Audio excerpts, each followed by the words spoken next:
Chapter 1. The White-Faced Whistling Duck. The bird that forgot how to quack. If someone asked you to imagine a duck, chances are you'd picture a rather sensible-looking bird, paddling across a pond, occasionally producing an enthusiastic quack. The white-faced whistling duck had absolutely no interest in following that script. Instead, it looks as though someone crossed a goose, a duck, and a stilt walker, gave it impossibly long legs, painted its face bright white, and then decided that instead of quacking, it should whistle politely. Welcome to one of Africa's most charismatic water birds. If you're building a life list, this is one species you'll remember long after you've written the tick. First impressions. The first thing you'll notice isn't the sound, it's the face. Against rich chestnut-brown plumage sits a brilliant white face that almost seems to glow, especially in the early morning or late afternoon. There isn't another African duck quite like it. Even at considerable distance, that white mask often catches the eye before you realize there's an entire flock feeding in the reeds. Then your eyes drift downward. Hang on. Those legs seem ridiculously long. Unlike many ducks that appear to waddle reluctantly across land, white-faced whistling ducks stroll confidently through shallow water. They almost look like they borrowed legs from a waiter.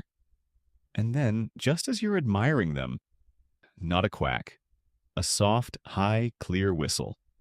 Hence the name. More goose than duck. Despite being called a duck, this species behaves rather differently from the mallards and yellow-billed ducks many people know. White-faced whistling ducks are remarkably social. If you find one, you've probably found 20. If you found 20, look again. There may be 200. Outside the breeding season, they often gather in impressive flocks, sometimes covering entire pans or floodplains. At sunset, those flocks lift off together, creating one of Africa's great birding spectacles. Thousands of wings, hundreds of whistles, pure organized chaos. Unlike many ducks that spend much of the day feeding, these birds often loaf during daylight hours before flying out at dusk to feed on seeds, grasses, and aquatic plants under the cover of darkness. They're basically the night shift of the duck world. The whistle that gives them away. Many birders hear white-faced whistling ducks before they ever see them.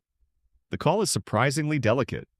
Rather than the loud honking of geese or the familiar quack of ducks, the whistle is soft and musical. When an entire flock calls together, it creates an almost haunting chorus drifting across wetlands. It's one of those sounds that immediately says, Africa. Once you've learned it, you'll start recognizing it long before your binoculars leave your chest. Family life. One of the more heartwarming features of these birds is how devoted they are to family life. Pairs often remain together for long periods, and both parents help raise the ducklings. The youngsters are tiny bundles of fluff with oversized feet that somehow manage to keep up with their parents across marshes and flooded grasslands. Of course, keeping up is a relative term. Ducklings seem permanently convinced that everyone else is walking too fast. Watching an entire family weave through lily pads is enough to make even experienced birders stop scanning for rarities.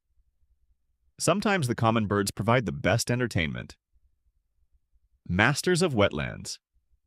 White-faced whistling ducks are wonderfully adaptable. You'll find them on dams, farm reservoirs, flooded grasslands, large marshes, natural pans, slow rivers. Even sewage works can attract sizable numbers.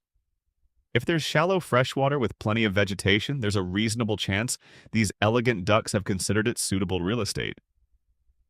Water levels matter. After good rains, numbers often increase dramatically as newly flooded areas provide fresh feeding opportunities. In drought years, birds become concentrated at permanent water bodies, making them easier to find, but reminding us just how important wetlands are. Where to find them? One of the great joys of birding is discovering that some species are local celebrities rather than global travelers. The white-faced whistling duck is very much an African specialist, so if you live in Europe, North America, or much of Asia, you're unlikely to stumble across one on your local pond. Instead, you'll need to plan a trip to the right part of the world, which, let's be honest, is an excellent excuse for a birding holiday. Its range stretches across much of sub-Saharan Africa, wherever suitable wetlands exist. It's absent from the driest deserts and dense rainforests, but in between it can be surprisingly widespread. If you're planning a safari, you're in luck. Many of Africa's most famous wildlife destinations also happen to be excellent places to see white-faced whistling ducks. They are regular residents in Kruger National Park, Chobe National Park, Okavango Delta, Etosha National Park, and Isimangaliso Wetland Park. In East Africa, they are frequently encountered in wetlands around Lake Naivasha and throughout many of the region's lakes and floodplains.